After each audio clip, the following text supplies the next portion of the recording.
تو ہم پوسٹ 1947 جو آتھرز ہیں، لکھاری ہیں، ان کے حوالے سے فارگاٹن پیپل پاکستان کی جو بات کر رہے ہیں، آج کی اس نشست میں تقریباً 45 منٹ 1 گھنٹے کی نشست ہے، اس میں ہم کوشش کریں گے کہ 3 جو آتھرز ہیں ان کا تذکرہ کریں۔ ان میں سے ایک تو ڈاکٹر برہان احمد فاروقی ہیں، دوسرے اسی طرح ڈاکٹر برہان احمد فاروق، دوسرا اہم نام ایک جو ہے وہ سراج منیر صاحب کا ہے۔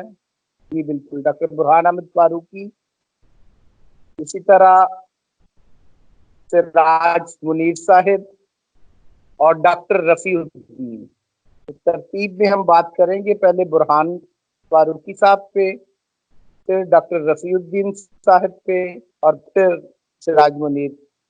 یہ اس ترتیب سے ہم تو ڈاکٹر برہان احمد فاروقی جو ہے، اب یہ ایک سلیکشن ہے، اس میں کئی طرح کے لوگ ہیں جن کو ہم کر سکتے تھے، لیکن اس سلیکشن کی بھی ہم نے ان 3 لوگوں کا ہی آج تذکرہ کیوں کرنا ہے اور ان کی کیوں کرنا ہے۔ اس کی بنیاد، ویسے تو بے شمار لکھنے لکھانے کا کام کرنے والے لوگ موجود تھے اور لکھتے رہے، لیکن یوں کہہ لیں کچھ لوگ ایسے تھے جنہوں نے ایک مخصوص تہذیبی تناظر میں لکھا، یا یوں کہہ لیں کہ کچھ لوگ ایسے تھے جو پاکستان بن جانے کے بعد مخصوص جو ایک تہذیب ایمرج کر رہی تھی، ایک نیا معاشرہ جو پیدا ہو رہا تھا، ہند اسلامی تہذیب کا جو ایک تسلسل تھا، تو کچھ لوگ ایسے تھے کہ جو یہ چاہ رہے تھے اب اس تناظر میں، اس سویلائزیشنل کانٹیکسٹ کے اندر ہی کام کیا جائے۔ تو باقی اور بھی لکھنے والے لوگ تھے، لیکن ان میں سے اکثر ایسے تھے کہ جو اپنی تہذیب کے تناظر میں لکھنے لکھانے کا کام نہیں کر رہے۔ تو یہ 3 نام میں نے جو آپ کے سامنے رکھے ہیں، یہ اصل میں، اور پھر دلچسپ بات یہ ہے کہ سلیکشن کے اندر، اس کے اندر 2 طرح کے مزاج سامنے آئیں گے۔ ایک مزاج تو وہ ہے، ایسے لوگ ہیں کہ جو پاکستان کو، پاکستانی تہذیب کو، پاکستانی معاشرے کو، اس کو مد نظر رکھتے ہوئے اور اس کو پاکستان کا، یہ ساری باتیں ان کے ذہن میں تھی پاکستانی معاشرے کے حوالے سے۔ ہماری اپنی تہذیب کے تناظر میں انہوں نے ایک کام کرنے کی کوشش کی، اور اس کی وجہ یہ تھی کہ ان میں سے، ان تینوں میں سے ہی اگر تینوں پہ بات کریں تو مثال کے طور پہ ہم ڈاکٹر برہان احمد فاروقی صاحب پہ بات کرنا شروع کرتے ہیں. اس میں دونوں مزاج، جیسے میں نے کہا، تو پاکستان بننے کے بعد جو دو مزاج تھے، ایک تو تھا علی گڑھ کالج اور علی گڑھ یونیورسٹی سے جو پیدا ہونے والی ایک چیز، انہوں نے اسلام تہذیب کو اور پاکستان کو جس انداز میں اس تناظر میں لکھنے کی کوشش. اسی طرح وہ لوگ جنہوں نے پاکستانی معاشرے کو ایک روایتی پس منظر کے اندر دیکھتے ہوئے روایتی تحریکیں دیکھ لیے، سراج منیر اب ان سے علامہ اقبال نے پاکستان کے قیام سے پہلے ایک تجویز ان کے اور انہوں نے مختلف لوگوں اس پر عمل درآمد کے لیے گزاری. نوجوان کی تربیت میں جو ہندوستان کے تناظر میں وہ کچھ کام کر سکے، اس تنظیم کو انہوں نے دیا شبان الاسلام کا. مسلمان نوجوان ان کو شبان الاسلام کے نام سے، وہ جو جن دو لوگوں کا نام حضرت علامہ کو بھیجا گیا اور ان سے انہوں نے کچھ علمی کام لینے کا منصوبہ بنایا، ان میں سے ایک بہت اہم نام جو تھا وہ ڈاکٹر برہان احمد فاروقی کا تھا. اور دلچسپ بات یہ ہے کہ یہی ڈاکٹر برہان احمد فاروقی جو ہے اقبال کی اس ویژن کے مطابق آنے والے پاکستان کا معاشرہ بننے والا جو ایک اسلامی مملکت، ایک اسلامی ریاست ہوگی، ایک ہند اسلامی تہذیب کا ایک نیا ایک اس کا سٹرکچر سامنے آ رہا تھا، تو اس کے لیے ایک آئیڈیل نوجوان تیار کرنے کی کوشش کی. ڈاکٹر برہان احمد فاروقی بھی ان دو تین لوگوں میں سے ایک تھے، اور انہوں نے علی گڑھ یونیورسٹی سے فلسفی میں اپنی پی ایچ ڈی کا جو آغاز کیا، اس کی سپرویژن بھی آغاز میں علامہ اقبال کی ان کے مقالے کے نگران تھا. لیکن علامہ اقبال کی وفات کے بعد علی گڑھ یونیورسٹی کے فلسفی کے جو صدر دی گئی ڈاکٹر برہان فاروقی صاحب کے پی ایچ ڈی کے تھیسس، اور وہی ان کی پی ایچ ڈی کا جو تھیسس ہے، یوں سمجھ لیں کہ ان کی وہ پہلی تحریر ہے. ان کا پی ایچ ڈی کا وہ جو تھیسس ہے، مجدد کنسپشن آف توحید، اسلام سے بعد میں وہ پبلش بھی ہوا. بہت ہی مختصر سی تحریر ہے، تقریباً 60-65 صفحے پر مشتمل یہ پی ایچ ڈی کا ڈیزرٹیشن ہے، اور یہ پبلک ہے. تو مجدد ثانی کا جو تصور توحید ہے اس کے اوپر کیا ہوا ایک بڑا اچھا کام. یہ ایک طرح کا ان کا پہلا کام بھی تھا، ان کا پی ایچ ڈی کا تھیسس بھی تھا. علی گڑھ یونیورسٹی سے فلسفی میں ان کی یہ پی ایچ ڈی اقبال کی سپرویژن میں شروع ہوئی اور اس کی تکمیل سید ظفر الحسن کی سپرویژن میں ہوئی. تو اسی طرح آگے چل کے انہوں نے جو کتابیں لکھی، ان میں سے دو کتابیں بہت معروف، ایک منہاج القرآن کے نام سے ایک کتاب، اور دوسری قرآن اور مسلمانوں کے زندہ مسائل. یہ ڈاکٹر برہان شخصیت کے بعد سے وہ نہایت روایتی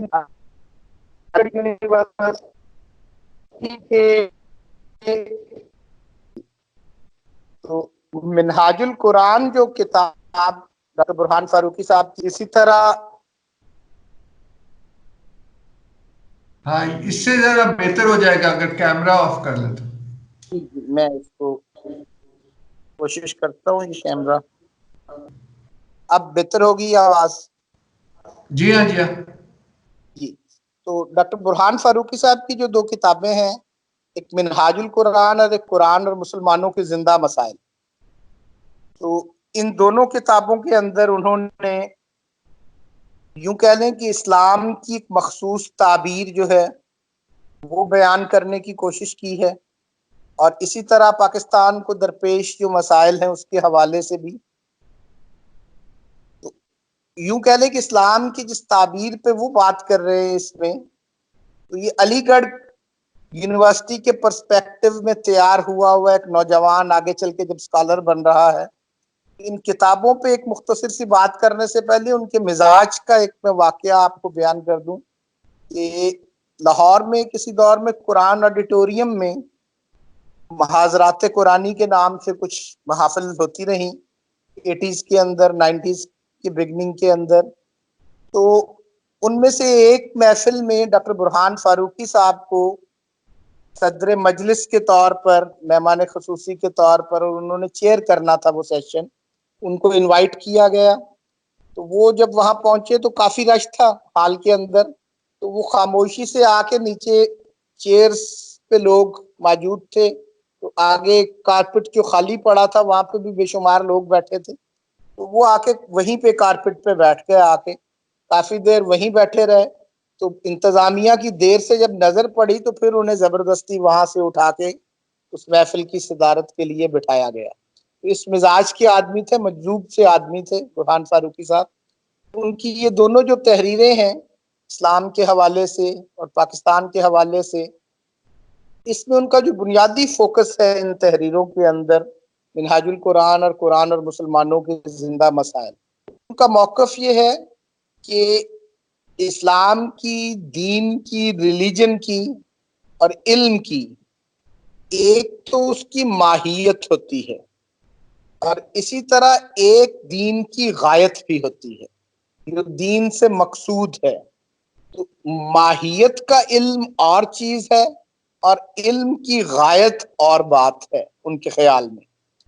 تو علم کی ماہیت جو ہے، یا ماہیت کا علم جس کو وہ کہہ رہے ہیں، جس کو ٹیکنیکل سائیڈ آف نالج جس کو آپ کہہ لیں، تو وہ ٹیکنیکل سائیڈ آف نالج یا علم کی جو ماہیت ہے، اس کی جو حیت ہے، اس کی جو سٹرکچر ہے، وہ کہتے ہیں کہ ہم زیادہ اس پہ فوکس کرتے ہیں، علم کے حوالے سے بھی، دین کے حوالے سے بھی، دین کی تعبیروں کے حوالے سے بھی.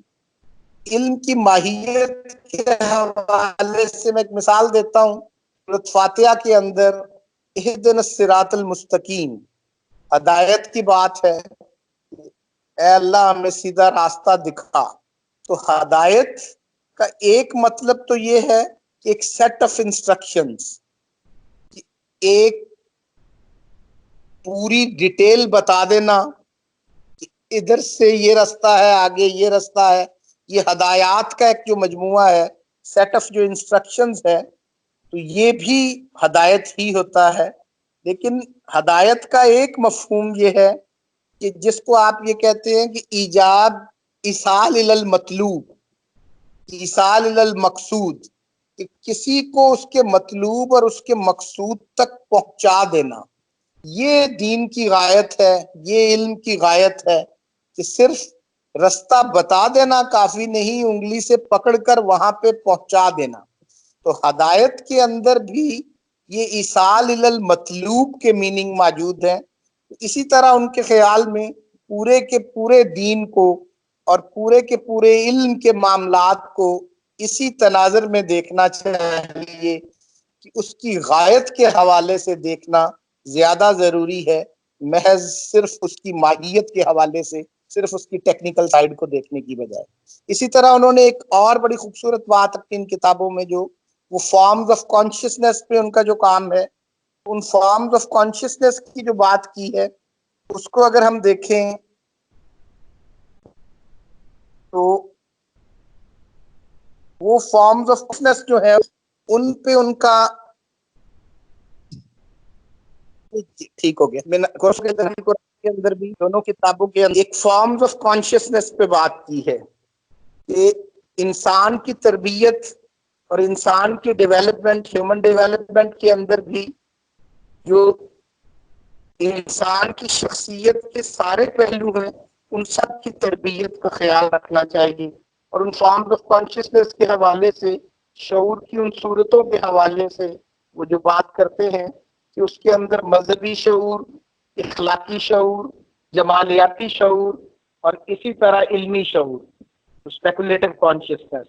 تو ہمارے تعلیمی اداروں کے اندر ان کے خیال میں ہم صرف اسپیکولیٹو کانشیسنس کے حوالے سے فرد کی تربیت کرتے ہیں.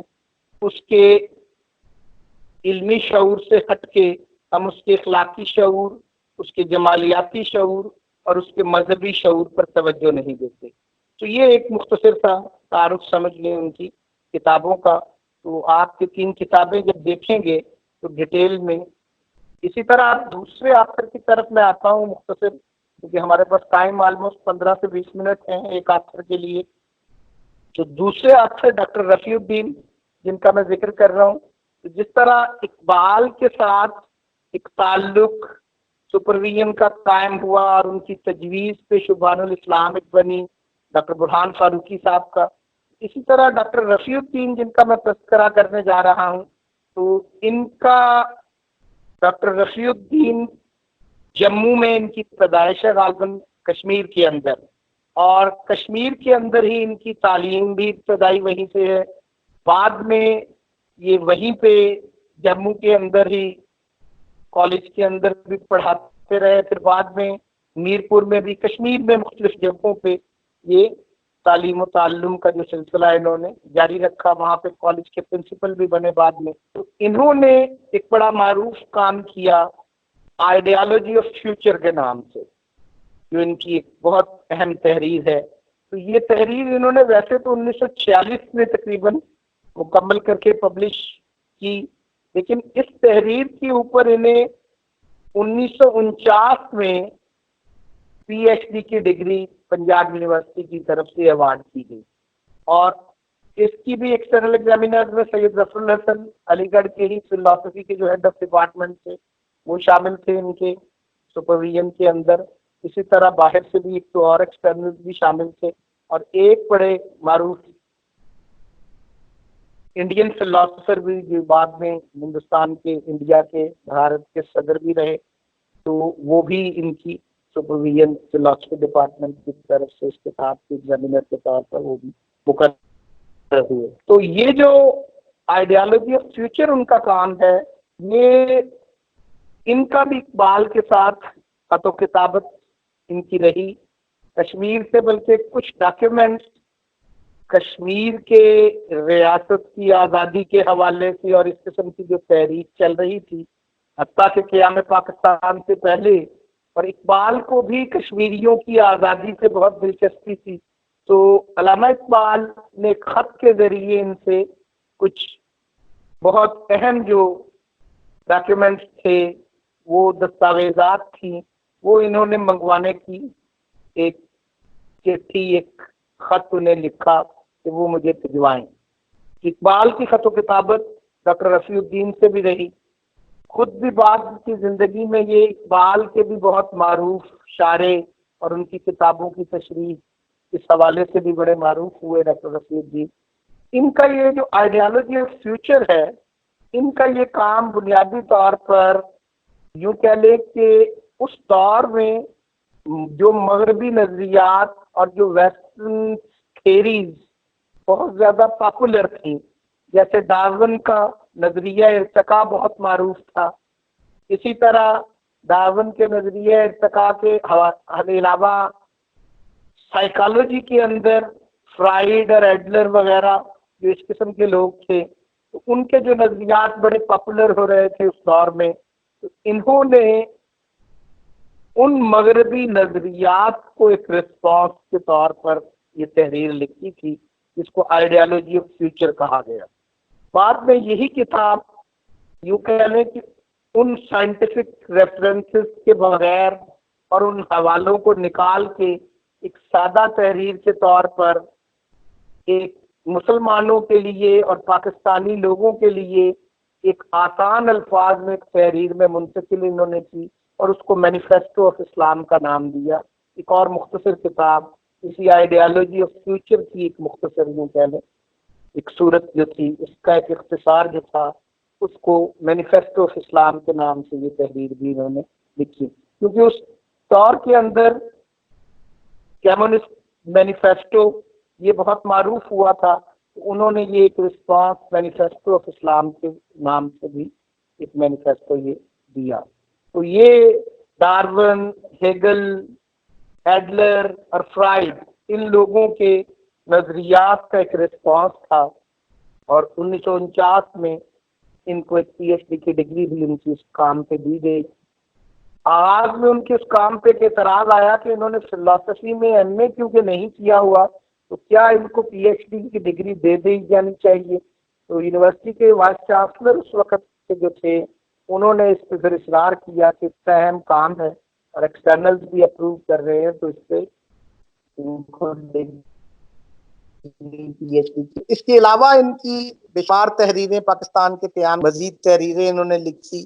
تو ایک بہت بڑا ایشو جس حوالے سے میں خصوصاً ایک ان کی آئیڈیالوجی آف فیوچر، ایک مینیفیسٹو آف اسلام، یہ پاکستان بننے کے بعد ادارے کا یہاں پر قیام ہوا. پاکستانی معاشرے اور پاکستان ریاض اور پاکستان کے مستقل کے نظام تعلیم کو ڈیولپ کرنے کے لیے اور پاکستان کے اندر اسلام کی جو تشریح اور تعبیر کی جو ضرورت تھی اس کے لیے مختلف اسکالرس کو بھی اس پہ انوائٹ کیا جاتا رہا.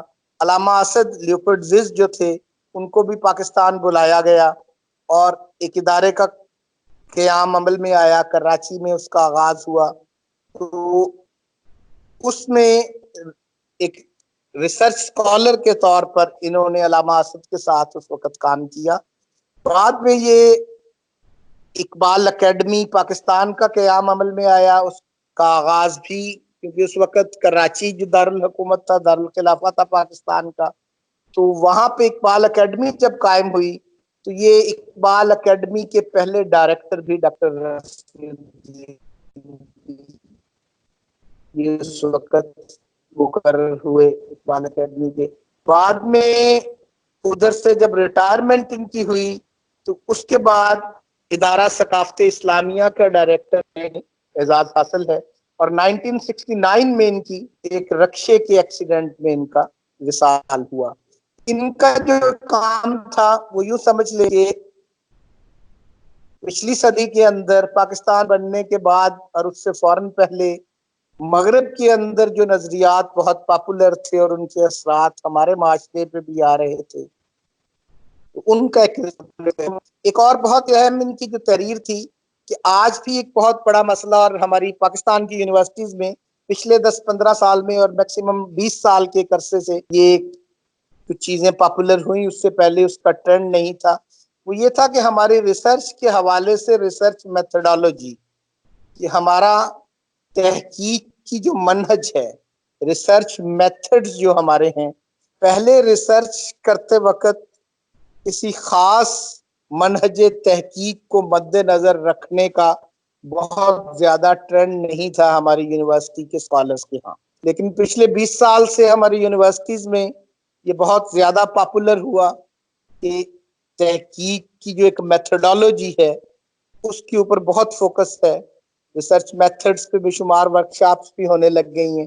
لیکن ڈاکٹر برہان فاروقی اس کے باوجود کہ ریسرچ میتھڈز کا اتنا زیادہ ٹرینڈ پیدا بھی ہو گیا ہے، لیکن آج بھی اگر اسلامی تحقیق کے منہج کی ہم بات کریں، اسلامک ریسرچ میتھڈالوجی کی بات کریں، تو ہمیں کوئی بہت زیادہ کام کی تحریریں آج بھی نہیں ملتی. اور اس موضوع پہ اگر کوئی اسکالر ہمیں ڈھونڈنا ہو تو وہ آج بھی بہت مشکل ہو جاتا ہے کہ اسلامی تحقیق کا منہج کیا ہونا چاہیے، یا اسلامک ریسرچ کی میتھڈالوجی کیا ہونی چاہیے، اور اسلامک ریسرچ کے میتھڈز کیا ہیں. تو ڈاکٹر رفیع الدین ان لوگوں میں سے ہیں کہ جنہوں نے 1969 سے بھی پہلے اس کے اوپر ایک بڑا اہم کام کیا، Islamic research and its meaning. بعد میں یہی کام ان کا اسلامی تحقیق کا مفہوم، مدعا اور طریقہ کار، اس کے نام سے اردو میں بھی پبلش ہوا. تو ڈاکٹر صاحب نے بھی بے شمار موضوعات پہ لکھا، ان کی اور بھی بے شمار تحریریں موجود ہیں. جب آپ گوگل کرتے ہیں تو ایک پوری سائٹ نکلتی ہے جس پہ ان کی بے شمار تحریریں جو ہے آن لائن بھی دستیاب ہیں، موجود ہیں. اس میں ایک بڑی ویرائٹی موجود ہے، پاکستان کے مسائل کے حوالے سے بھی، حکمت قرآن کے حوالے سے بھی، حکمت اقبال کے حوالے سے بھی، اقبالیات کے اوپر بھی کافی لٹریچر، اسلامی تحقیق کے حوالے سے بھی، اسلامی تحقیق اور اسلامک ریسرچ میتھڈالوجی کے حوالے سے ان کا جو ایک بہت اہم موقف، جیسے پہلے ڈاکٹر برہان احمد فاروقی صاحب کی میں نے بات کی، تو انہوں نے بھی اسلامی تحقیق کو دو حصوں میں تقسیم کیا. ایک تحقیق کو یہ تکنیکی تحقیق کہتے ہیں، ٹیکنیکل ریسرچ، جیسے ایڈیٹنگ کے کام ہو رہے ہیں پرانے اسلامی مسودوں کے اوپر، جو ہمارے تحریریں ہیں ان کو ایڈٹ کرنا، ان کو پھر سے پبلش کرنا، اس کا ٹیکنیکل جو ورک ہے، اس قسم کی چیزیں. تو یہ کہتے ہیں کہ یہ ٹیکنیکل ریسرچ ایک علیحدہ پورا ایک شعبہ ہے. تو اسی طرح ایک ٹرم یہ یوز کرتے ہیں کریٹو ریسرچ کی، تخلیقی تحقیق، کہ جو ٹیکنیکلٹیز میں الجھے بغیر، یوں کہہ لیں کہ کریٹو ریسرچ جو ایک کیٹیگری انہوں نے علیحدہ سے ڈیفائن کی اس میں. تو اسلام کے اندر اس کریٹو ریسرچ کی جو میتھڈالوجیز ہیں اس کے حوالے سے بھی انہوں نے اپنی اس کتاب کے اندر بڑی ڈیٹیل سے بیان کیا. تو انہیں یہ بھی ایک اعزاز حاصل ہے کہ قیام پاکستان کے بعد اسلامک سویلائزیشن کے حوالے سے ایک بڑی اہم کانفرنس، کلوکیم بہت معروف جو منعقد ہوا، اس میں پوری دنیا سے مسلم اسکالرز آئے.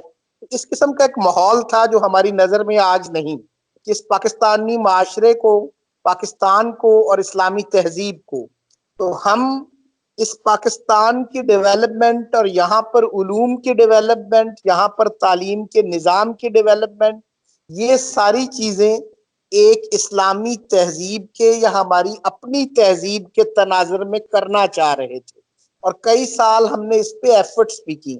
انہی ایفرٹس کا نتیجہ تھا کہ 1956-57 کے اندر ایک کلوکیم کا انعقاد ہوا، جس میں پوری دنیا سے اسکالرس کو بلایا گیا، اور بہت معروف اسکالر اس دور کے، برنارڈ لوئس بھی آئے، جوزف شاخت بھی آئے، مسلم اسکالرس بھی جو ورلڈ فیم کے تھے وہ بھی سارے آئے.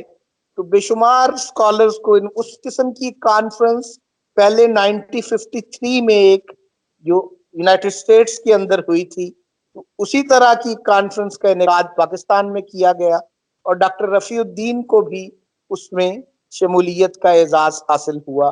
اس وقت محمد اسد بھی اس میں تھے، لیوپرڈ ویز بھی پاکستان کی نمائندگی کے لیے، اور ڈاکٹر رفیع. اسی طرح ڈاکٹر رفیع الدین کا بہت اہم کام ایجوکیشن کے اوپر بھی ہے. جیسے اسلام پہ، اقبالیات پہ. اسی طرح ایوب خان کے دور میں جب یہ مسئلہ درپیش ہوا کہ پاکستان کا نظام تعلیم جو ہے اس کے حوالے سے کوئی کوشش کی جائے، تو نظام تعلیم کے حوالے سے اس وقت کے جو ایجوکیشن منسٹر تھے ملک خدا بخش بچا، تو ان کے ذمہ لگا، اور اس وقت کے جو سیکٹری ایجوکیشن تھے غالباً مظفر حسین نام تھا ان کا، بیوروکریٹ جو تھے، تو ان کو یہ کہا گیا کہ ہمیں کوئی ایسا جو ہمارے اپنے تہذیبی تناظر پہ تعلیم کا ایک نظام پیدا کرے اور اس پہ کام کرے، اس کی تلاش ہے. لیکن اس میں ایک بڑی انٹرسٹنگ شرط رکھی ہے ایوب خان نے کہ وہ سیدنا مودود وہ کام اسلامی تہذیب کے تناظر میں کرے، وہ ہمارے اپنے تہذیبی تناظر میں ایک نظام تعلیم پیدا کرے، لیکن وہ مولانا مودودی کے قریبی ساتھیوں میں سے یا ان کی فکر سے مطابقت رکھنے والے لوگوں میں سے نہ ہو. تو ایسے بندے کو جب تلاش کرنے کی کوشش کی گئی تو تب سب کی نظر ڈاکٹر رفیع الدین پہ پڑی، کہ جو پاکستان کے اندر ہمارے اپنے تہذیبی تناظر میں ایک نظام تعلیم بنانے کی صلاحیت رکھتے تھے، اور وہ مولانا مودودی کے ساتھیوں میں سے بھی نہیں تھے، اور اس اسلام کے تہذیبی پرسپیکٹو سے ہٹ کے اسلام کی تہذیب کے اوپر ایک مخصوص تناظر میں چیزوں کو دیکھنے کی صلاحیت رکھتے تھے. یہی بات جب مولانا مودودی کے علم میں آئی، اور ان کو جب یہ کہا گیا کہ ایک بندے کی تلاش تھی جو آپ سے وابستہ نہ ہو اور آپ کی فکر سے ہم آہنگی اس کی ضروری نہیں ہے، لیکن وہ ہمارے اپنی اسلامی تہذیب کے تناظر میں ایک نظام تعلیم بنائے تو ڈاکٹر رفیع الدین کا نام جب ان کو بتایا گیا تو انہوں نے بھی اس بات کو اپریشیٹ کیا کہ یہ بہت اچھا انتخاب ہے، ہمارے اسلامی تہذیب کے تناظر میں ایک نظام تعلیم پیدا کرنے کے لیے ان سے بہتر انتخاب کوئی نہیں ہو سکتا۔ تو اسی طرح اس کے اوپر کافی میٹنگز ملک خدا بخش بچا صاحب کی ان کے ساتھ چلتی رہیں، پر ایک ورکنگ بھی ہوئی اس کے اوپر۔ اسی طرح انہوں نے ایک کتاب اس دور کے اندر بھی اور اس سے پہلے سے اس پہ وہ کام کر رہے تھے کہ first principle of Islamic education, اس نام سے بھی ایک تحریر ان کی ہے اور یہ بھی نیٹ پر موجود ہے، دستیاب ہے، کہ اسلامی تعلیم کے اسلامی تناظر میں جو تعلیم ہے اس کے بنیادی جو اصول ہیں ان کے اوپر ان کی وہ تحریر ہے۔ تو یہ ایک بڑا اہم نام اس حوالے سے ہے۔ ہمارے آج کے تیسرے اور آخری جو آتھر ہیں ان کا نام ہے سراج منیر۔ تو پہلے دونوں جیسے میں نے افراد کا ذکر کیا، ان میں سے ایک علی گڑھ یونیورسٹی سے وابستہ فرد تھے، ایک انڈیپینڈنٹ اسکالر تھے، اور تیسرے یہ جو ہیں یہ ہماری تہذیب کو ایک روایتی تناظر میں دیکھنے والے، اور یہ بھی ایک پورا دبستان ہے یوں سمجھ لیں کہ جس کا تسلسل تھے کہ ایک طرف سے تو حسن عسکری صاحب اور سلیم احمد جو ہیں تو ان لوگوں کے ساتھی کے طور پر، اور یہ وہ لوگ تھے کہ جنہوں نے ادب میں پاکستانی ادب کو پروموٹ کرنے اور پیدا کرنے کی کوشش کی تھی۔ دوسری طرف یہ جوشوان اور مارٹن لنگز ان لوگوں سے بھی متاثر تھے۔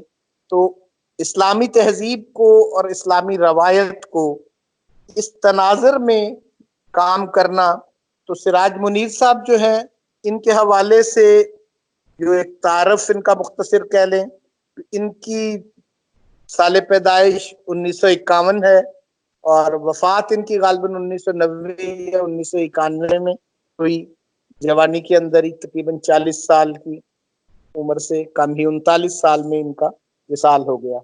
تو انہوں نے خود جو تعلیم حاصل کی وہ گورنمنٹ کالج سے ان کی اپنی گریجویشن ہے، بعد میں یہ گورنمنٹ کالج آف ٹیکنالوجی میں انگریزی ادب میں ان کا ماسٹرز تھا وہاں سے گورنمنٹ کالج سے، اور انگریزی کے ہی استاد رہے یہ گورنمنٹ کالج آف ٹیکنالوجی میں۔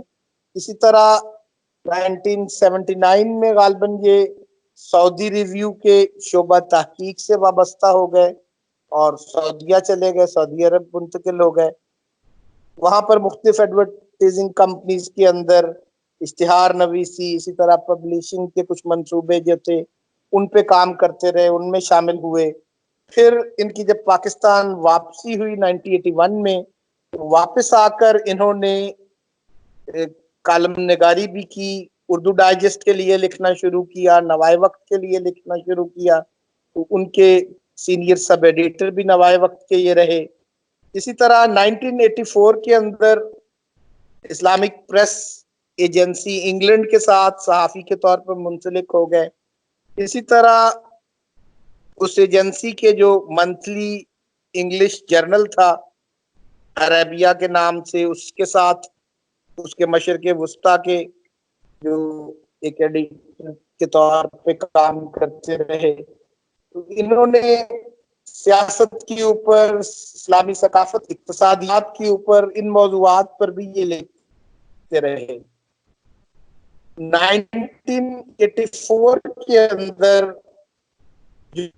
جو فیڈرل منسٹری آف ایجوکیشن ان کی درخواست اور ادارہ ثقافت اسلامیہ کا انہیں ڈائریکٹر بنایا گیا، اور پھر تاحیات 1984 سے لے کر تقریباً 1991 تک یہ ادارہ ثقافت اسلامیہ کے ڈائریکٹر کے طور پہ کام کرتے رہے، اور ایز ڈائریکٹر ہی ان کا وصال ہوا اور فوت ہوئے۔ اس وقت کینسر کے مرض میں غالباً یہ مبتلا تھے۔ تو یہ جوانی میں وفات کی وجہ سے ان کی بہت زیادہ کتابیں تو نہیں ہیں، لیکن ان کی جو بھی تحریریں ہیں بہت اہم ہیں۔ ایک بڑا اہم ان کے اس دور میں روایت کے نام سے جو ایک تھا جرنل، اس کے اندر ان کے کچھ آرٹیکلز بھی پبلش ہوئے۔ ان کے وہی جو آرٹیکلز تھے اسلامی تہذیب اور اسلامی روایت کے حوالے سے، وہ بعد میں ملت اسلامیہ تہذیب و تقدیر کے نام سے ایک کتابی شکل میں بھی شائع ہوئے. یہاں ہستونیست میں بھی اس میں ہم کچھ چیزیں پڑھتے رہے ہیں مختلف نشستوں میں، مختلف کورسز کے اندر. تو یہ ایسے لوگوں میں سے تھے کہ جنہوں نے تہذیب کو، اسلامی تہذیب کو اور دیگر تہذیبوں کو اسٹڈی کرنا جو ہے اس کی میتھڈالوجی پہ بھی کام کیا. جو میں نے بات کی کہ یہ اس دور میں ڈاکٹر رفیع الدین تھے، جو ڈاکٹر برہان احمد فاروقی تھے، سراج منیر تھے. یہ تینوں ایسے کہ جب ابھی تک ہماری یونیورسٹیز میں اور ہماری اکیڈیمیا میں ریسرچ میتھڈز کا ٹرینڈ موجود نہیں تھا، تو یہ لوگ اس وقت بھی نہ صرف کسی مخصوص میتھڈالوجی میں کام کرنے والے لوگوں میں سے تھے، بلکہ یہ اسلامک ریسرچ میتھڈالوجی مختلف ڈسپلنز کے اندر اس کو انٹروڈیوس کروانے والے لوگ تھے. جس طرح اسلامک ریسرچ میتھڈالوجی کے اوپر ڈاکٹر رفیع الدین کا کام ہے، انہوں نے مطالعہ تہذیب کی منہج پہ، ان کے بڑے معروف آرٹیکلز ہیں کہ اسلامی تہذیب کے مطالعے کی منہج کیا ہونی چاہیے، اسلامک سویلائزیشن کی اسٹڈی کی میتھڈالوجی کیا ہونی چاہیے. اور اس پہ بڑے ڈیٹیلڈ لیکچرز یہاں پہ ہو چکے ہیں ہسپونیس میں کہ تہذیب کو اور اسلامی تہذیب کو دیکھنے کا ایک تو ویسٹرن پیراڈائم ہے، ویسٹرن ریسرچ میتھڈالوجیز کے تناظر میں اور اس پرسپیکٹو میں اسلامی تہذیب کا مطالعہ کرنا، مسلم کلچرز اینڈ مسلم سوسائٹیز کو اس تناظر میں دیکھنا، جو تناظر جو ہے انتھروپولوجسٹ ماہر بشریات یوز کر رہے ہیں، اس تناظر میں اسلامی تہذیب کو سمجھنے کی کوشش کر. اور ایک میتھڈالوجی ہے کہ اسلام کی جو تہذیبوں کو دیکھنے کی میتھڈالوجی ہے، تو انہوں نے اس تہذیبی میتھڈالوجی کی بھی بات کی ہے. تو اسلامی تہذیب کو دیکھنے کی ہم یہ بھی کہہ سکتے ہیں کہ ایک روش یا ایک میتھڈ جو ہے وہ ماڈرن میتھڈالوجی میں اسلامی تہذیب کی اسٹڈی، اور ایک ہے ٹریڈیشنل میتھڈالوجی میں اسلامی تہذیب کی اسٹڈی. تو آپ یوں کہہ سکتے ہیں کہ سراج منیر صاحب اسلامی تہذیب کو روایتی تناظر میں دیکھنا جو ہے، یا روایتی میتھڈالوجی جو ہے، یا روایتی منہج مطالعہ تہذیب کی جو ہے اس کو انٹروڈیوس کرانے والے لوگوں میں سے، اور اس کو یوں کہہ لیں کہ وہ ایک جو اسٹریم چل رہی تھی اسلامی تہذیب کو دیکھنے کی، اس کو ایک تکمیل دینے والے لوگوں میں سے ہیں. اسلام کو اسلامی منہج مطالعہ تہذیب کی روشنی میں اسلامک سویلائزیشنل جو میتھڈالوجی ہے، سویلائزیشن کو دیکھنے کی اسلامک جو میتھڈالوجی ہے اس میں دیکھنا ہے، اس پہ کام ان کا بڑا اہم ہے. یہ اسلام پہ، روایت پہ، تہذیب پہ، مسلم معاشروں پہ، اسلامی ثقافت پاکستان پہ، ان موضوعات پہ ان کا بہت کام ہے. ان کی ملت اسلامیہ تہذیب و تقدیر کے علاوہ ان کے مقالات جو ہیں جو مختلف اخباروں میں بھی چھپے، مختلف جرنلز کے اندر پبلش ہوتے رہے، ان کی تحریریں جو مختلف جگہوں پہ انہوں نے لیکچرز ڈیلیور کیے، تو ان ساروں کو بھی اب مرتب کر دیا گیا ہے اور مقالات سراج منیر کے نام سے وہ اکادمی بازیافت کی طرف سے، اور ان کو محمد سہیل عمر صاحب نے مرتب کیا ہے، ترتیب دیا ہے. اس میں بھی بے شمار موضوعات کی وسعت ہے.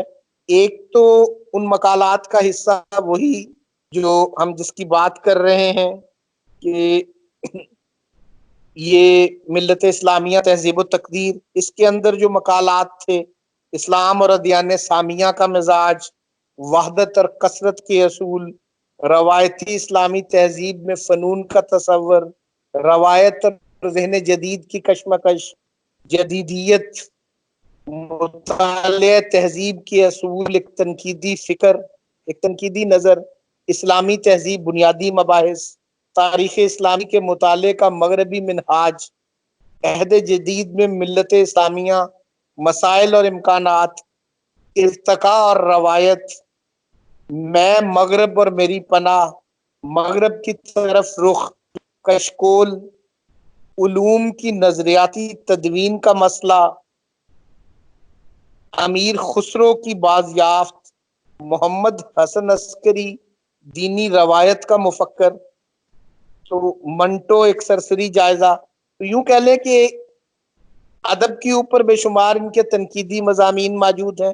راجہ گد کے اوپر ایک نقد ان کی موجود ہے، منٹو کے اوپر، قرۃ العین حیدر کے اوپر، سلیم احمد حسن عسکری کے اوپر، تو عطاء اللہ قاسمی کی کالم نگاری پہ بھی حتیٰ کہ. تو ان کی جو تحریریں، اسی طرح ان کی تحریروں کا ایک جو حصہ ہے وہ تحریک پاکستان اور آج کا پاکستان، پاکستانی تشخص، اس حوالے سے بھی ان کی تحریریں ہیں.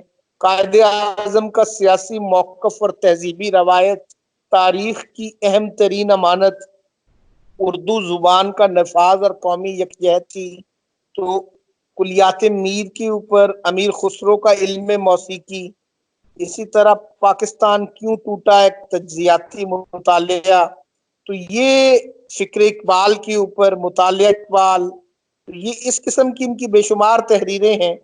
ان کے اوپر جن لوگوں نے چیزیں لکھی اور کومنٹ کیے، مبین مرزا نے ان کو دینی تہذیب کا دانشور قرار دیا. تو ہم یوں کہہ سکتے ہیں کہ یہ جو 3 نام میں نے آپ کے سامنے رکھے، جن میں ڈاکٹر برہان احمد فاروقی ہیں، ڈاکٹر رفیع الدین ہیں، سراج منیر ہیں، یہ ویسے تو پاکستان بننے کے بعد یہاں پر بے شمار دانشور پیدا ہوئے، لیکن یہ 3 ایسے نام تھے کہ جن کو ہم اپنی تہذیب کا دانشور کہہ سکتے ہیں. یہ ہماری تہذیب کے پیدا کیے ہوئے دانشور ہیں، اور ہمارے معاشرے کو اور پاکستان کو یہ اپنے تہذیب کے تناظر میں دیکھنا چاہ رہے تھے، اور یہاں کے نظام تعلیم کو بھی اپنی تہذیب کے تناظر میں پروان چڑھتا ہوا دیکھنا ان کا خواب تھا، اور اسی رخ میں ان لوگوں نے کام کیا. تو ہمارے مسائل کو، ہمارے ملک کو درپیش جو مسائل ہیں، ہماری دین کی جو تعبیریں ہیں، اس کے حوالے سے ان کی میتھڈالوجیز بھی ہماری اپنی تہذیب کی دی ہوئی تھی، اور ان کا تناظر بھی، ان کا پرسپیکٹو بھی ہماری اپنی تہذیب کا تھا.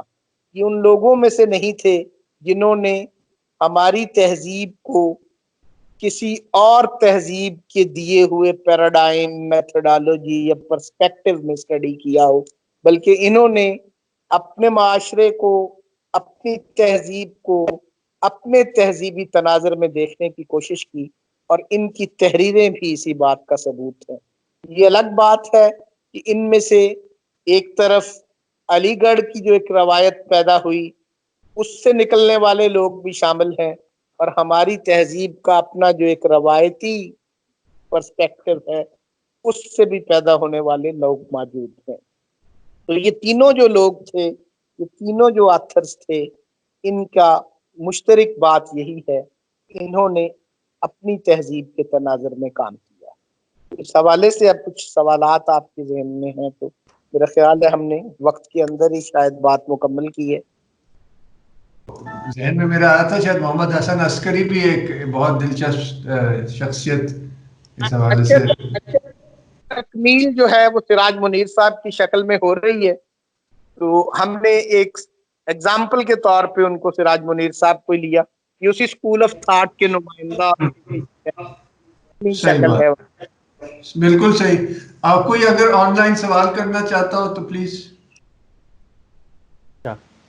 ڈاکٹر صاحب شکریہ آپ کی گفتگو کا. ایسے تو آپ سے کافی سارے سوال پوچھنے، ایک آپ کے لیکچر کے مطابق ہے اور ایک آپ کے اپنے کام کمپیریٹیو سویلائزیشنس کے حوالے سے ہے.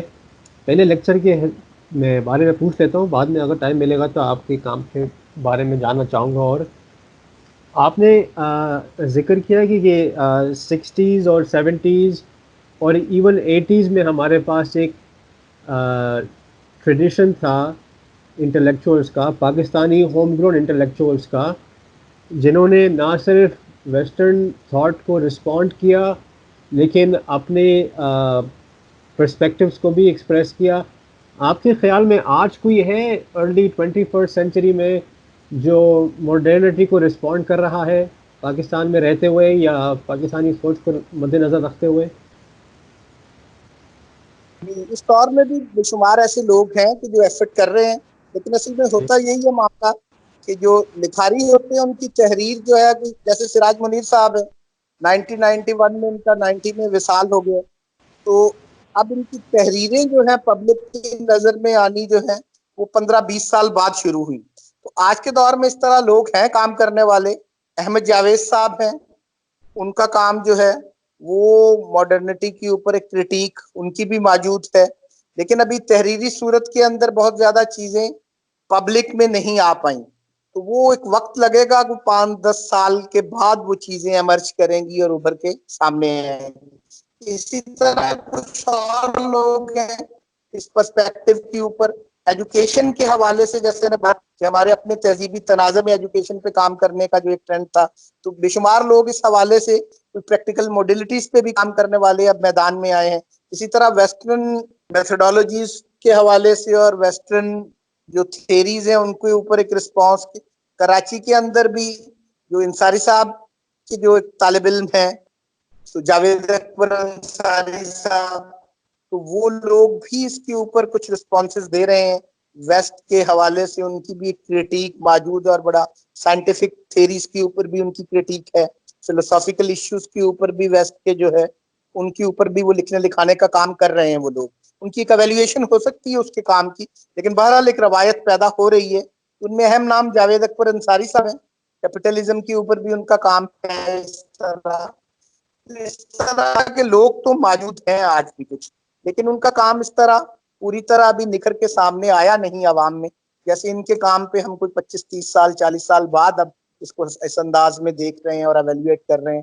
جیسے سراج منیر صاحب تھے، تو انہوں نے ایون اس دور میں جن ناموں سے لوگ بہت بعد میں متعارف ہو رہے تھے، تو یہ 80s میں اپنی جو تحریریں تھیں اس میں میشل فوکو کی جو ڈسکورسز تھیں اس کے حوالے سے بھی ان کا کام تھا. اسی طرح فارمیشنز کے اوپر بھی ان کا کام جو تھا. تو یہ ساری چیزیں ریسنٹ ویسٹرن ڈیولپمنٹس بھی ان لوگوں کی نظر میں تھیں اپنی تہذیب کے تناظر میں کام کرتے ہوئے. اس طرح کے لوگ بھی آج موجود ہیں، ایسا نہیں ہے کہ بالکل خلا ہے، لیکن ان کے کام ابھی سامنے آنے میں کچھ وقت لگے گا. شکریہ ڈاکٹر صاحب، تھینک یو.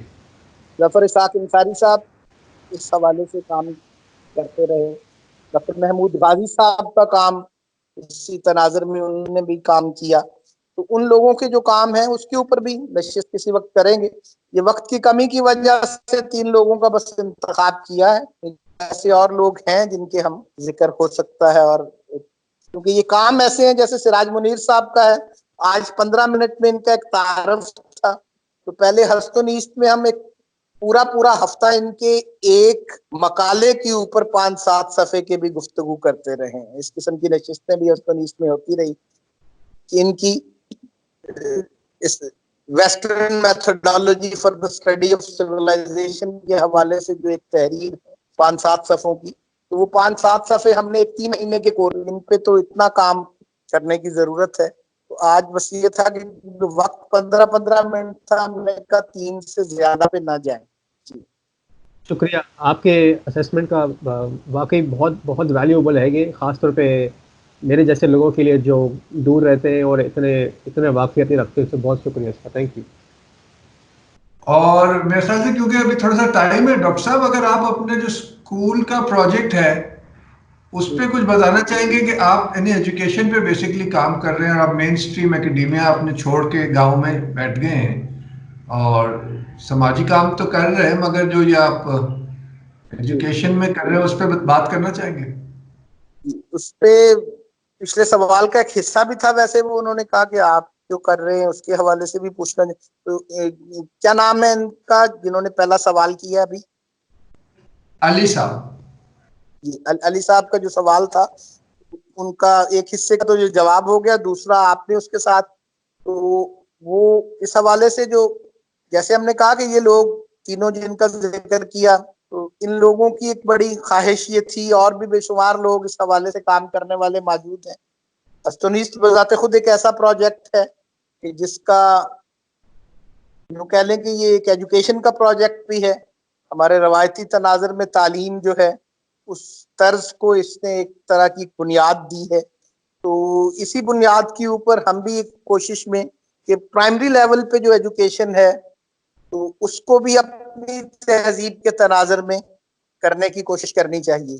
تو میں بھی یہاں پہ اپنی یونیورسٹی اور اکیڈیمیا کی جو لائف ہے اس کو چھوڑ کے UMT میں ایک ڈپارٹمنٹ کے ہیڈ اور ایک اسکول کے ڈین کے طور پہ کام کرتا رہا, اور وہاں سے چھوڑ کے اپنے دیہات میں, کیونکہ اس پہ میرا جو نقطہ نظر ہے بنیادی طور پہ کہ آج کل یہ گلوبلائزیشن کے جو ڈی گلوبلائزیشن کی جو ہم ضرورت محسوس کر رہے ہیں یہ کرونا آنے کے بعد, تو یوں سمجھ لیں ہم اسی پرسپیکٹو میں ایک لوکل لیول پہ جا کے یہ کام کرنے کی, اس کی پریکٹیکل موڈیلٹیز کو جو ہے اس کو اجاگر کرنے کے لیے اس پہ ایک نظری کام, تو ان چیزوں کے اوپر جیسے ان لوگوں کی بات کی میں نے, کچھ اور لوگوں نے بھی بڑا اچھا کام کیا.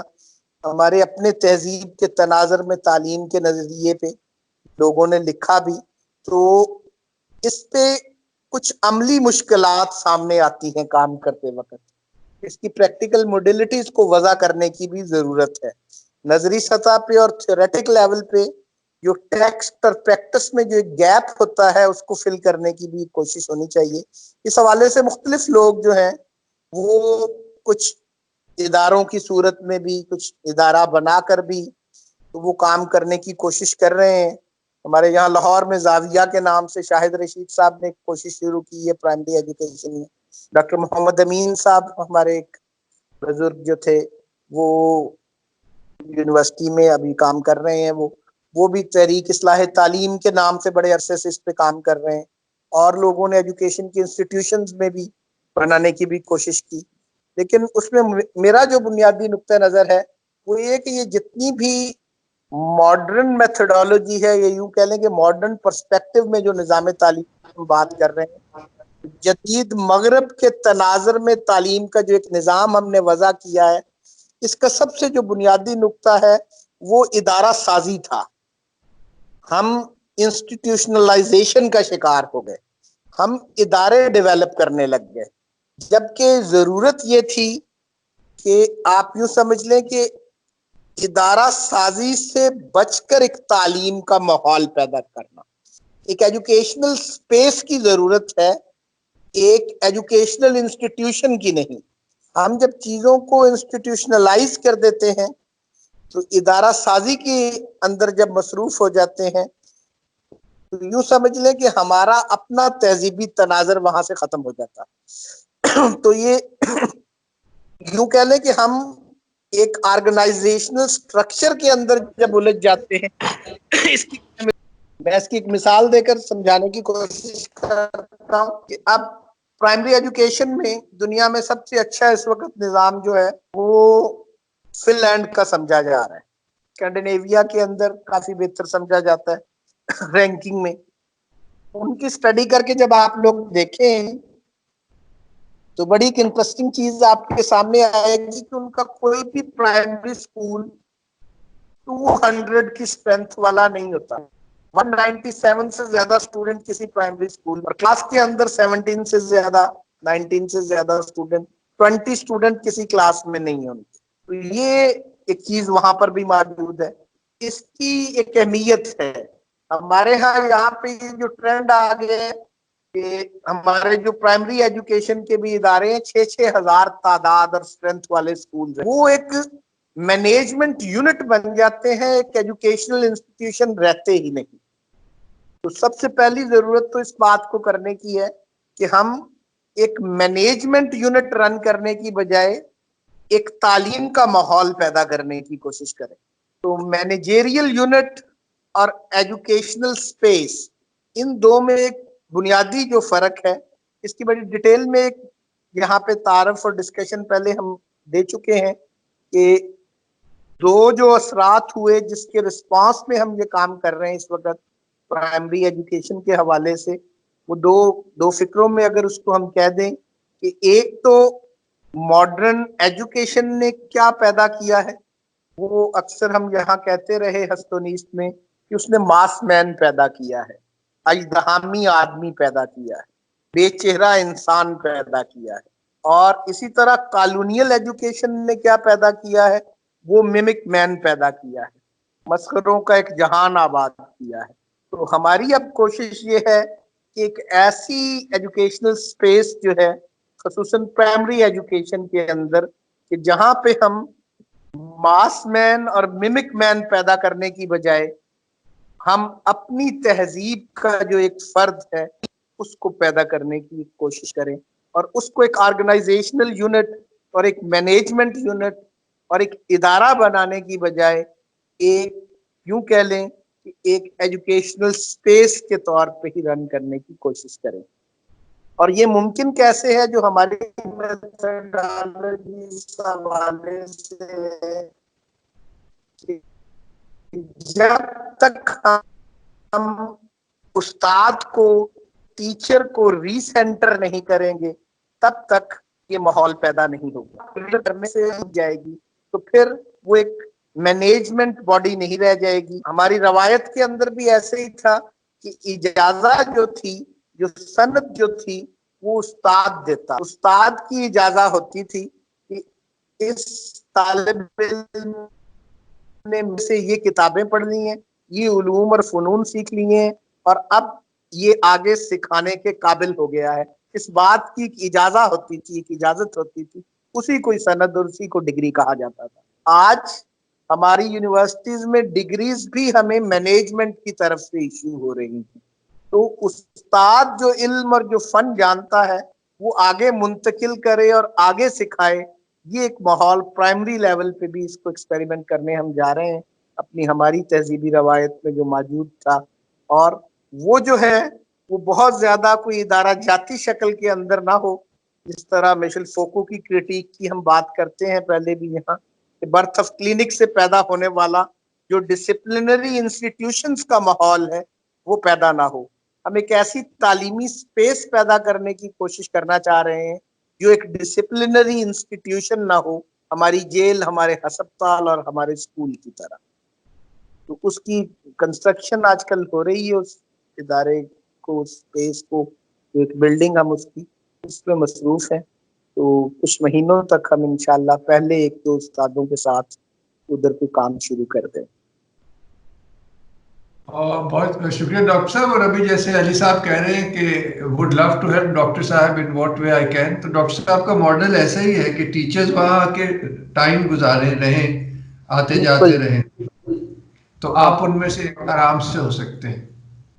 اس پہ ایون مختلف اسکالرس کے لیے جو اسپیس ہم دے رہے ہیں کہ کوئی مستقل سال کے لیے رہنا چاہتا ہے 6 مہینے کے لیے، اسی طرح کوئی ایک ویک کے لیے بھی وقت ایک ریٹریٹ سینٹر کے طور پہ ہوگا. ایک ہفتے کے لیے کوئی وقت گزارنا چاہے اس اسپیس میں، ایون کوئی اپنے ویکینڈ پہ سیٹرڈے سنڈے گزارنا چاہے، اور ہمارے جو وہاں پہ پرائمری کے بچے ہوں گے وہ بھی اس کی صحبت سے فائدہ اٹھا لیں گے. جی السلام علیکم. آج کی جو آپ کی ٹاک تھی وہ بہت ہی مزیدار اور بہت ہی آئی اوپننگ تھی. میرے 2 سوال ہیں. ایک تو سوال میرا یہ ہے کہ ہمارا جو اسٹرکچر ہے تہذیب کا اور ہماری فلسفی کا اور ہماری تعلیم کا وہ ویسٹ سے بہت اسٹرانگ رہا ہے. تو کیا وجہ ہے کہ ماڈرنٹی جو ہے وہ ہمارے اوپر حاوی ہو گئی اور ہمارے پاس جو اسکالر جو کر رہے تھے ان کو کاؤنٹر کر رہے تھے وہ تعداد میں کم سے کم ہوتے چلے گئے. اور اب تو صورتحال یہ ہے کہ جو ماڈرنٹی پہ کام کرنے والے لوگ ہیں ان کی زیادہ ویلیو ہے، ان کی مارکیٹ ویلیو زیادہ ہے اور ان کی سے بھی زیادہ ہے.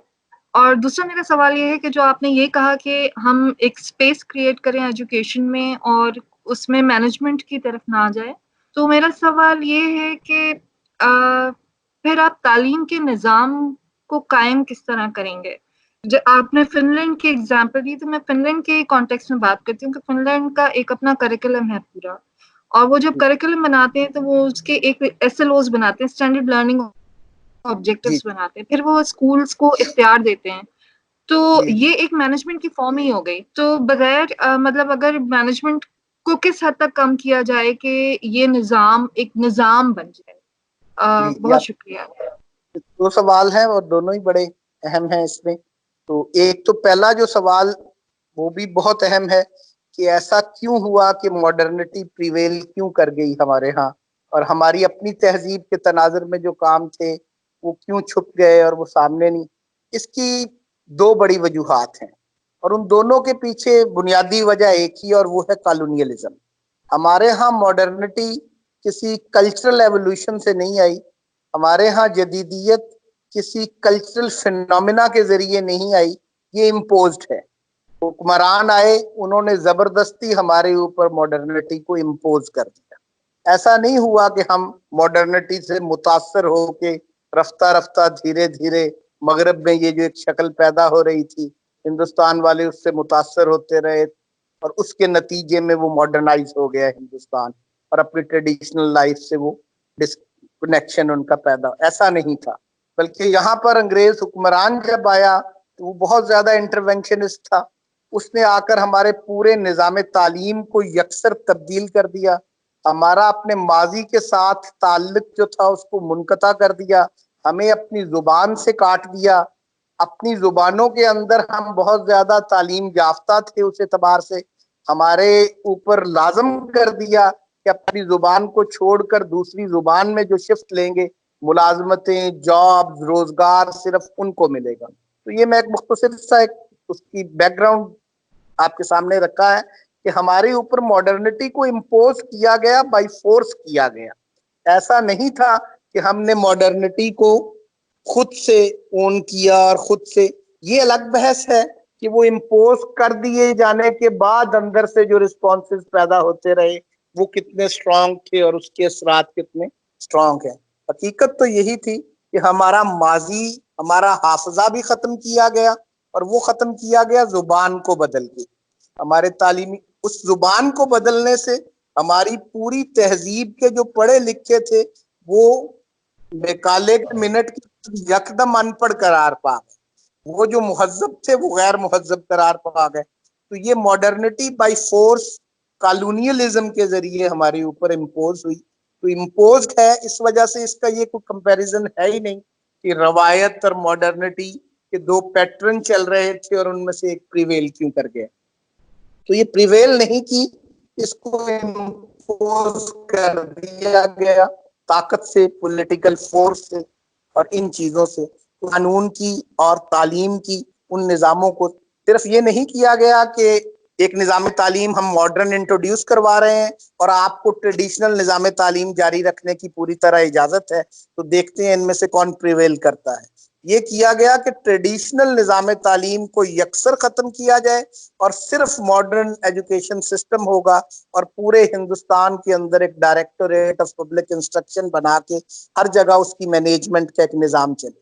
اس پورے ہندوستان کے اندر بغیر کسی مینجمنٹ کے تعلیم و تعلم کا کام چل رہا تھا. دوسرا آپ کا جو سوال کا پورشن ہے, ہمارے انگریز کے آنے سے پہلے ڈائریکٹوریٹ آف پبلک انسٹرکشن بننے سے پہلے ہندوستان میں کوئی ڈائریکٹوریٹ آف پبلک انسٹرکشن نہیں تھا, کوئی یکساں نصاب نہیں تھا. بڑی ویرائٹی تھی ایجوکیشنل انسٹیٹیوشنز میں.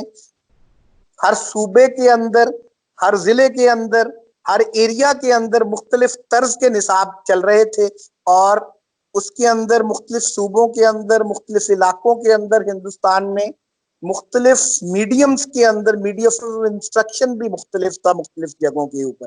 تو اس کے اندر مدارس بھی تھے, مکتب بھی تھے, پاتھشالے بھی تھے اور بزنس ایجوکیشن کے بھی کچھ ڈیولپ ہو گئے تھے اسپیسز. تو یہ ساری چیزیں کسی ایک یوں کہہ لیں کہ بگ مینجمنٹ کے بغیر کام کر رہی تھی اور وہ ماڈل ہمارے پاس ہے. اس میں لائٹنر کی تحریریں موجود ہیں اور لوگ پنجاب کے حوالے سے, بنگال کے حوالے سے تحریریں, اس کے بہت اچھی رپورٹس اور سرویز موجود ہیں اس کے اوپر کہ ایسا نہیں تھا کہ یہ نظام جو ہے بغیر مینجمنٹ کے چل نہیں سکتا. وہ ہندوستان کی کوئی وزارت تعلیم اس کو رن نہیں کر رہی تھی, نہ کوئی ڈائریکٹوریٹ آف پبلک انسٹرکشن تھا. صرف جو صاحب علم تھے اور جو استاد تھے ان کو فریڈم تھی کہ وہ اپنے علوم کو آگے منتقل کر رہے ہیں اور اس سے ایک ماحول پیدا ہو رہا ہے, ایک تعلیمی اور علمی سراؤنڈنگ پیدا ہو رہی ہے. اس کا ڈیٹا بھی موجود ہے کہ کتنی زیادہ لٹریسی ریٹ, ایون ایجوکیشن کے اب دو بنیادی جو حصے ہیں, ایک اس کا یوں کہہ لیں کہ اس کا تہذیبی پورشن ہے, ایک اس کا لٹریسی والا جو پورشن ہے. تو وہ لٹریسی ریٹ بھی ایون ہندوستان کا اس پورے مینجمنٹ سٹرکچر کے آنے سے پہلے زیادہ تھا بعد کے ہندوستان سے، اور وہ ورکیبل تھا، وہ اس میں ڈائیورسٹی تھی. یہ بات ہے کہ ہر ضلع کے اندر، ہر صوبے کے اندر میڈیم آف انسٹرکشن بھی مختلف تھا، ان کے نصاب بھی مختلف تھے، استاد کے ساتھ نصاب بدل جاتا تھا، یہ بھی تھا. اس کی ایک بہت بڑی مثال میں اکثر دیا کرتا ہوں کہ پری کالونیل پیٹرن جو تھا، اس کا ایک ادارہ ہمارے پاس ماڈل فرنگی محل تھا. فرنگی محل کوئی اسکول نہیں تھا، کوئی کالج نہیں تھا، علماء کے رہنے کی، علماء کی ایک مخصوص فیملی تھی، انصاری فیملی، ان کے رہنے کی ایک جگہ تھی لکھنؤ میں. لوگ ان سے آگے لرن کر رہے تھے، انہوں نے جو وہاں پہ پڑھایا وہی نصاب بن گیا. کالونیل پیریڈ کے اندر اسی کو ہم نے پوری ہندوستان کے مدرسوں میں رائج کر دیا اور درس نظامی شہادہ عالمیہ کہہ دیا ان چیزوں کو. تو وہاں پہ کیا ہو رہا تھا، جو بھی استاد جو پڑھاتا تھا وہ نصاب بن جاتا تھا. یہاں ہم نے کیا کیا ہے کہ اسی ایک نصاب کو پکڑا اور اس نصاب کو پورے ہندوستان میں پھیلا دیا کہ سب یہی پڑھیں. علم کے باقی جو صورتیں تھیں، یوں کہہ لیں کہ یہ جس کو ہم آج تعلیم کہہ رہے ہیں، یہ ایک فارمیشن ہے علم کی یا تعلیم کی. یہ فارمیشن آف ایجوکیشن جو ہم جسے آج تعلیم کہہ رہے ہیں، یہ اس فارمیشن آف ایجوکیشن سے بالکل مختلف ہے جو پری کالونیل تھی اور جو ہماری اپنی تہذیب کی تھی. اس کے اندر ڈائیورسٹی زیادہ تھی، وہ یونیلینئر نہیں تھی، یوں اس طرح نہیں تھی کہ اس کو ایک مینجمنٹ کے ذریعے امپوز کیا جا رہا ہے. ایون آج ہمارے تعلیمی ادارے جو ہیں، ایجوکیشن کے جو یونٹ ہیں، ان کے اندر اگر آپ دیکھیں تو یہ مجھے بہت بڑا مذاق نظر آتا ہے کہ تعلیم کا نظام ایک نگرانی کرنے والے فوجی کے ذریعے چلایا جاتا ہے. اسکول کے اندر ایک فوجی جو ہے وہ وزٹ کرتا ہے اور وہ اس کو یقینی بناتا ہے کہ یہاں پہ تعلیم و تعلم ٹھیک طرح سے چل سکے. تو یہ تعلیم کے ماحول کے لیے بہت خطرناک بات ہے جو ہم نے کالونیل پیریڈ سے اون کی ہے اور آج تک اس کو لے کے چل رہے ہیں.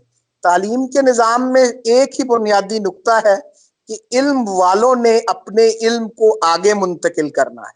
ہم مینجمنٹ کے ذریعے منتقل کرنے والے بھی علم والے نہیں ہوتے اور وہ ماحول بھی علمی نہیں ہوتا. مینجمنٹ کے ذریعے ایک سیٹ آف انسٹرکشنز ہے جس کو ہم آگے امپوز کرنے چلے جاتے ہیں. تو فن لینڈ کی میں نے مثال صرف ان کی نمبر آف اسٹوڈنٹس کے حوالے سے دی. ایسا نہیں ہے کہ میں اس ماڈل کو یا اس کے پیچھے جو ایک نصاب ہے اس کو اپروو کر رہا ہوں.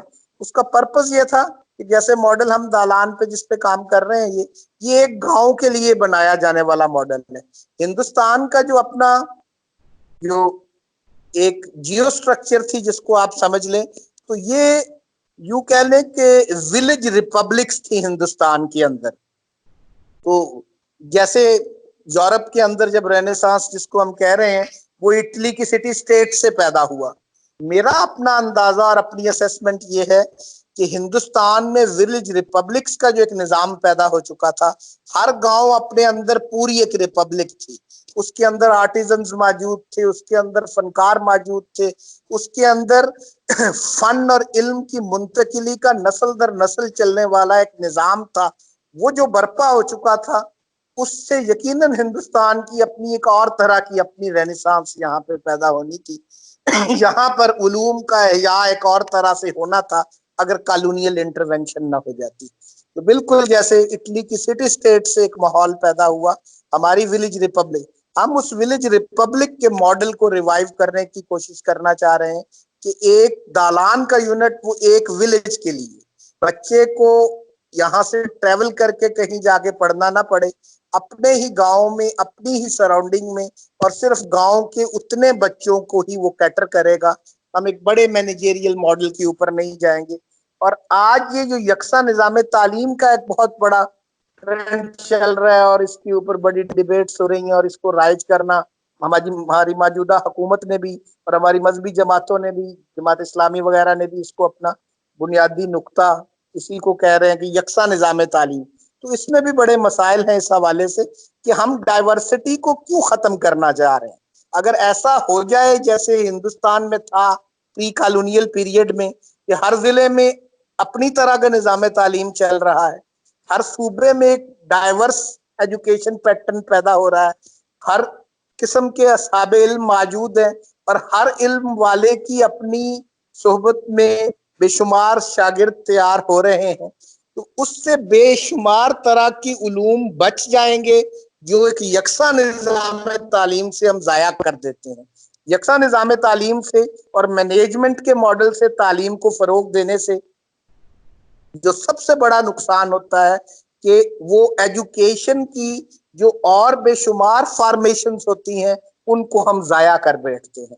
آج تو ایسے لوگ موجود ہیں جن کو ان فارمیشنز کا تھوڑا بہت آئیڈیا ہے, نیکسٹ جنریشن میں ہو سکتا ہے ان کو یہ آئیڈیا ہی نہ ہو کہ ایجوکیشن کی اور ممکنہ فارمیشنز ہیں بھی.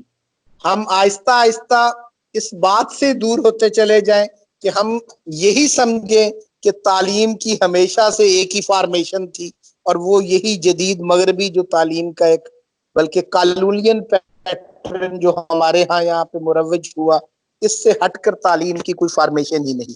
تو تعلیم کی جو آلٹرنیٹو فارمیشن ہیں ان کو بچانے کی ضرورت ہے, نہ کہ یکساں نظام تعلیم کے نام پہ ان ساری فارمیشن کو یکسر ختم کر دینا اور ایک حکومتی سیٹ آف انسٹرکشن ہو اور کالونیل پیٹرن کے اوپر پورے پاکستان کے لیے یکساں ایک نصاب ہو کہ سب کو یہی پڑھنا پڑے گا.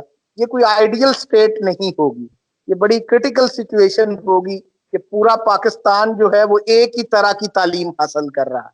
یہ درست ہے کہ یہاں پہ کلاس سٹرکچر جو پیدا ہو گئی ہے ہمارے ہاں, طبقاتی نظام تعلیم کو نو ڈاؤٹ ختم کرنا چاہیے, لیکن ایجوکیشن کی ڈفرنٹ فارمیشن کو یکسر ختم نہیں کرنا چاہیے. ایک 12 سال کے اندر ایک خطاط محنت کر کے اگر ایک چیز سیکھتا ہے تو اس کو بھی اسی طرح ایک ایکولنس ملنی چاہیے. ایک قاری نے 12 سال جدوجہد کی ہے تو اس کو بھی ویسے ہی ایکولنس ملنی چاہیے جس طرح ایک 12 سال انگریزی پڑھنے والے کو ایک انٹر بورڈ سے ایکولنس مل جاتی ہے FSC کی. تو یہ ایک ایسی چیزیں ہیں جو ایجوکیشن کے ماڈل کے حوالے سے کہ مینجمنٹ والے ماڈل سے نکل کے بھی ہم اس مینجمنٹ کے ماڈل میں سب سے بڑا نقصان یہ ہو رہا ہے کہ ہم یوں کہہ لیں کہ ٹرانسمیشن آف نالج نہیں کر رہے. ہمارے پاس ایک مسودہ ہے نصاب کا, اس کی ٹرانسمیشن بس کیے جا رہے ہیں وہ ایک مینجمنٹ ماڈل کے ذریعے. تو اس کو ہم نالج کی ٹرانسمیشن ہرگز نہیں کہہ سکتے. وہ ایک وقتی سا جو ایک لٹریسی کا ایک یونٹ ہے اس حد تک تو ٹھیک ہے. ڈاکٹر صاحب ٹائم کے حوالے سے یہ حاجرہ کا 2 سوال ہے, آپ پڑھ پا رہے ہیں میں پڑھ دوں؟ نہیں پڑھ دیں میرے سامنے, میں نے کئی بڑے اچھا, وہ یہ کہہ رہی ہیں کہ ایک سوال, یقیناً پہلے استاد کا رتبہ بہت بلند تھا, نصاب اور سند دونوں استاد سے منسلک تھے, لیکن اب جو رٹ چل پڑی ہے کیا اس کا مقابلہ سیدھا سادہ پرانے طریقے کو دوبارہ اٹھانے سے ہو جائے گا؟ آخرکار عام آدمی نے کمانا بھی تو ہے. جی جی بالکل. ہم یہ جو اپنے گاؤں میں آ کے ماڈل پیدا کرنے کی کوشش کر رہے ہیں, ہم یہ اسی لیے کر رہے ہیں کہ ہم اپنے اس اسٹرکچر کے اندر سے ان کے روزگار کی صورت, ہمارا یہ ایجوکیشن کے موجودہ پیٹرن کا یہ بھی ایک بہت بڑا مسئلہ ہے, اس کے اندر ایک بہت بڑی ڈیٹیچمنٹ ہے. ہم نے اپنے تعلیم کے نظام کو ویسے ہی معاشرے سے کاٹا ہوا ہے تو اس کو معاشرے سے جب جوڑ کے رکھیں گے اس سے ہم پورا ایک جو میں نے ابھی آئیڈیا ڈسکس کیا آپ سے کہ ولیج ریپبلک کا جو آئیڈیا ہے, تو یہ ہمارا دالان اس ولیج ریپبلک سے ہی پیدا ہوگا, اس ولیج ریپبلک کو ہی پیدا کرے گا. دالان بالکل ایک سوشل سپیس ویسے ہی ہوگی جیسے ماضی میں دیہات کے اندر ایک ڈیرا ہوا کرتا تھا, اس ڈیرے سے ہی وہ پورا گاؤں کا نظام بھی منسلک ہے اور وہ ڈیرا بھی گاؤں کے پورے نظام کے ساتھ منسلک تھا. تو یہ ہمارا جو پرانا جیسے صنعت کا نظام تھا اور یہ کرافٹس مین شپ تھی نسل در نسل جو چل رہی تھی, وہ روزگار بھی دے رہی تھی ان لوگوں کو اپنے طریقے سے. تو اس نظام تعلیم کے نتیجے میں بھی ایک طرح کا روزگار کا ایک نظام پیدا ہوگا. سرکاری تعلیم کا جو ایک نظام ہے وہ تو صرف سرکاری تعلیم گارنٹی کرتا ہے. اب آگے آہستہ آہستہ یہ ٹرینڈ پیدا ہوگا اور ہم یہ جو ماڈل سامنے لے کے آنا چاہ رہے ہیں یہ اس کے دو بنیادی پرپز ہیں. ایک تو یہ ہے کہ ایجوکیشن کی الٹرنیٹو فارمیشن جو ہے کوئی ماڈل نظر میں رہیں. یہ ایسا نہیں ہے کالونیل پیریڈ کی طرح یا کالونیلزم کی طرح یا حکومتوں کی طرح یہ کرنا ہے کہ اس نظام کو سارے اون کر لیں اور اپنے نظام تعلیم چھوڑ دیں. ہم یہ کہتے ہیں کہ ہم اپنا ایک الٹرنیٹو ماڈل آپ کے سامنے رکھیں گے. اس طرح کے بے شمار اور لوگ بھی کام کر رہے ہیں, وہ اپنے اپنے الٹرنیٹو ماڈلز پہ کام کریں گے. مختلف ضلعوں میں, مختلف صوبوں میں وہ مختلف چیزیں ڈیولپ ہوتی چلی جائیں, اور ان کو ڈیولپ کرنے والے, یہ ایک بہت اہم بات انہوں نے حاجرہ نے کی ہے کہ ان کے آگے روزگار کا جیسے یہ ایشو کہہ رہے ہیں, تو ہمارا یہاں پہ بڑا عجیب ایشو ہے. ہم جیسے یہ اب اپنا ایک ادارہ شروع کر رہے ہیں نا, تو ہم نے اس کے لیے پہلے 2 استاد جب ڈھونڈنے ہیں, وہ دونوں استاد سرکاری تعلیم یافتہ ہمیں نہیں چاہیے. ہمیں خطاب چاہیے اور ایک قاری چاہیے. سب سے پہلے جو 2 استاد ہیں اس سال, وہ کوئی بھی ڈگری والے لوگ نہیں ہیں کہ جن کو ایکولنس HEC دیتی ہو, جن کو بورڈ ایکولنس دیتا ہو, بلکہ اس کے لیے ہماری ریکوائرمنٹ تو یہ ہے کہ وہ سبا اشرف پڑھا ہو, قرأت کی روایتیں پڑھا ہو, اسی طرح خطاطی کے کسی مخصوص اسکول کے ساتھ منسلک ہو. ڈگری ایشو نہیں ہے. تو اس طرح کے ادارے جب بننے شروع ہو جائیں گے تو ڈیمانڈ بھی اس طرح کے لوگوں کی پیدا ہو جائے گی. ہمارا ادارہ بننے سے ہی کچھ 5 7 8 10 15 20 ایسے لوگوں کی ویکینسیز کریٹ ہونی چاہیے, لگ جائیں گی. اور ہمارے ادارے سے جو بچے جب پڑھیں گے اور ان سے سیکھیں گے, تو آگے جو لوگ اس قسم کے ماڈلز پہ کام کر رہے ہوں گے یا کریں گے, ان کے لیے وہاں پہ ویکینسی کریٹ ہو جائے گی. جیسے آپ 2 سالہ کا نصاب ہست و نیست پروگرام ہست و نیست میں لے کے چل رہے ہیں اس ادارے میں, تو آپ کے گریجویٹس ہمارے لیے استاد ہوں گے آگے ہمارے اداروں کے لیے. ہمیں کوئی MPhil PhD یہ درکار نہیں ہے ویسٹرن ماڈل کے تیار ہوئے ہوئے لوگ. ہماری بیسک ریکوائرمنٹ ہستونیس کا, تو ہم اس بنیاد پہ جب امپلائی کرنا شروع کریں گے تو روزگار کے مسئلے ان لوگوں کے ختم ہونے شروع ہو جائیں گے. تو یہ وہ سوئمنگ کرتا ہے نا, بلند کر باؤنڈری کو سوئمنگ پول کی کو ہاتھ سے مضبوطی سے پکڑتا, پھر وہ ہاتھ چھوڑ دیتا ہے, لیکن سوئمنگ سیکھنے کے لیے اسے کبھی, یہ روزگار کو ہم نے اپنی گرفت میں جو پکڑا ہوا ہے, پھر انہیں سے اس کا سفا لے کے کوشش کریں گے کہ الٹرنیٹو ماڈل ہیں. یقین ہم اس نام کی انگلی چھوڑ دیں گے حل میں رکھ جائیں گے. ان ماڈلز کے اندر سے وہ چیزیں پیدا ہوں گی, اور وہ اس کے ماڈل کو ہمارے لیے ادارہ بنانے سے ہی وہ جن ہماری اپنی روایت کے نظام تعلیم کے لوگ, اب ہم نے گریجویٹ نہ ہونے کی وجہ سے, ماسٹرز نہ ہونے کی وجہ سے, MPhil PhD نہ ہونے کی وجہ سے نظر انداز کیا ہوا ہے, ان کے لیے ویکینسیز بھی کریٹ ہوں گی, وہ اہم بھی ہو جائیں گے. یہی چیز ہے, وہی پوٹری کرنے والے اور جاننے والے لوگ, کمہار کی جنریشن ہمارے اس ولیج ریپبلک کے اندر موجود ہوتی تھی. آج MCA میں تو ہم پوٹری کی ڈگری دیتے ہیں, وہ بیچارے بے روزگار کر دیے ہم نے. اس طرح کے ادارے دوبارہ ڈیولپ ہوں گے تو ان کا روزگار دوبارہ ڈیولپ ہو جائے گا. تو یہ بھی ایک طرح کی لرننگ تھی جو انہوں نے نسل در نسل سیکھی ہوتی تھی. تو یہ بے شمار فارمیشنز ایگزسٹ کر رہی تھی, بے شمار طرح کے نظام تعلیم موجود تھے. انگریز نے سب سے بڑا ظلم یہ کیا کہ روزگار صرف یونیورسٹی گریجویٹس کے ساتھ منسلک کر دیا. ان باقی تر کے جتنے بھی نظام تعلیم سے لوگ پڑھے ہوئے تھے, یہ بھی کالونیلزم کی ایک امپوزڈ کی ہوئی چیز تھی, یہ بھی نیچرل نہیں تھی کہ لوگ اس استاد کو. میں آپ کو ایک مثال دیتا ہوں, میرے اپنے بھائی کے بچے جو ہیں, چھوٹے بھائی کے, وہ لاہور کے بے شمار طرح کے اداروں میں انہوں نے پچھلے 5-7 سال پڑھا. ان میں شفاف میں بھی انہوں نے پڑھا, لاہور گرامر میں بھی پڑھا. 7-8 سال پڑھانے کے بعد وہ ایک دن بھائی کا مجھے فون آیا کہ مجھے اب یہ مشورہ یہ دے کہ وہ اسکولوں میں تو کافی دیر سے پڑھ رہے ہیں, لیکن ان کو دقت یہ آ گئی ہے اتنے اچھے اسکولوں میں پڑھنے کے باوجود بھی